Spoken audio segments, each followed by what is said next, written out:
to talk to you for a few moments about the 3 critical things you need to do when engaging a ghostwriter.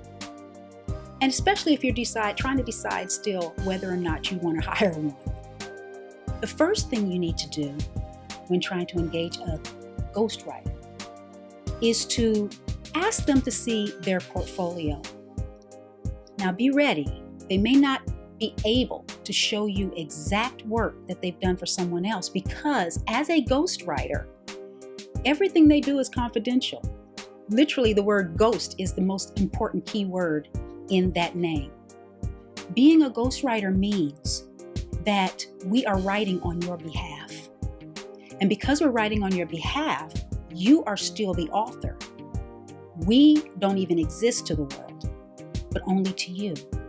So therefore, we can't run around telling everyone that we wrote this book for you, or that we wrote this website for you, or that we wrote this article or this blog for you, whatever it may be. So you may find that when someone gives you their portfolio, they may be giving you a portfolio of work they've written for themselves. So I have several books under my own name. Therefore, I may give you a sample of work that I've done under my own name.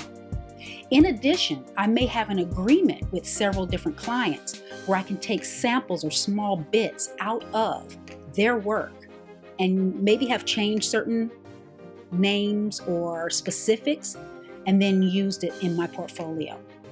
So the first thing you want to do is ask to see the ghostwriter's portfolio. You can see whether or not the work that they're doing, the writing that they're doing fits and suits you, your industry, your particular profession, and your needs. The second thing you'll want to do is, just in case they can't give you a portfolio of their ghost written work, is perhaps hire them on a small scale. Write a blog for you or a set of blogs for you. Write an article for you for maybe a newspaper or magazine that you're writing for. You can even ask them to write a short writing such as the introduction to your book. So you've shared some ideas with them, you shared the vision for your book, things of that nature, but just the introduction. So hire them only to write up to a certain point or a chapter of your book. That'll give you a feel for 2 things. One is the writing at the level and the level of expertise, as well as the type of writing that you really want. 2, it'll give you a feel for how you work together, how well you work together, or if there's any issues that are not able to be overcome. And that's long before you paid out thousands of dollars. You've only paid out a few hundred or maybe 1,000. And then that way you can stop the process before it goes too far or before both of you are not working in sync any longer. Hopefully, you'll find that when you get the introduction or the chapter or the article, that is exactly what you were looking for, and you'll be ready to hire them for the full project. The third thing that you want to do or ask the ghostwriter about is payment for it.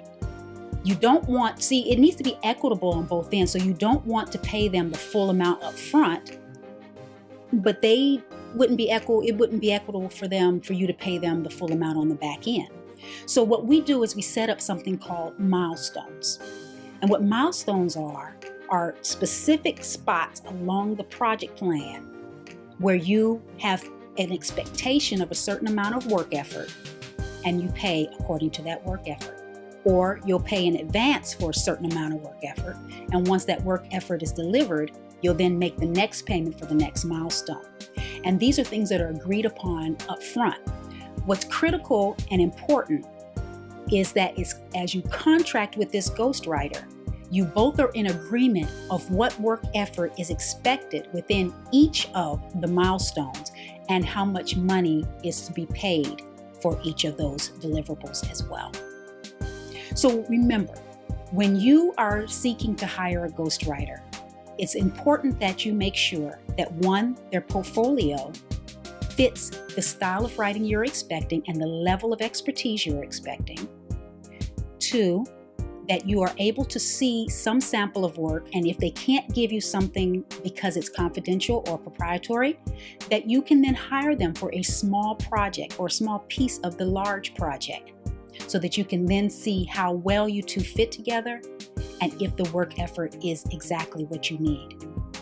And then 3, that you're able to pay equitably and benefit the both of you along the whole project timeline, and that there are milestones set up so that both of you, neither one of you, are feeling off balance throughout the entire process.